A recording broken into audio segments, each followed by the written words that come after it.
Dans ce village roumain tout proche de la Moldavie, un nouveau poste frontière a surgi. Pour répondre aux exigences de Schengen, l'espace de libre circulation que Bucarest veut intégrer cette année. Tous les jours, les policiers inspectent les trains qui passent ici, à la frontière est de l'Union européenne. Une trentaine de caméras de vidéosurveillance ont été installées pour traquer les clandestins. Nous considérons que du point de vue technique, nous remplissons toutes les conditions. Cela a été constaté par les experts venus nous évaluer et qui n'ont pas trouvé d'aspect qui justifie de retarder notre entrée dans l'espace Schengen. À la frontière de Sculeni, les policiers utilisent des systèmes qui détectent les battements du cœur ou la respiration d'éventuels immigrants clandestins, ainsi que des caméras à vision thermique. L'année dernière, plus de 400 personnes ont été refoulées.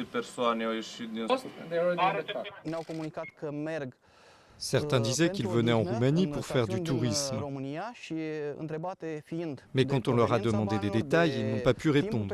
Le but de leur visite était fictif. La vraie raison, c'était d'entrer en Roumanie pour se déplacer après dans l'Union européenne. La Roumanie a déjà dépensé 1 milliard d'euros pour équiper ses frontières. Bucarest et Sofia espèrent entrer dans Schengen en mars 2011. Mais la France, l'Allemagne ou la Finlande s'y opposent, par crainte de la corruption. Un sujet sur lequel la police aux frontières se dit vigilante. Les policiers apprennent s'ils travaillent dans un poste frontière ou en patrouille au moment où ils arrivent au bureau. Ils ne savent pas d'avance s'ils sont chargés du contrôle des documents. Un poste plus exposé en termes de corruption. Il y a aussi des rotations de personnel. Des rotations pour éviter d'éventuelles connivences. Roumains et Bulgares risquent pourtant d'attendre encore avant de voyager sans passeport dans l'Union européenne.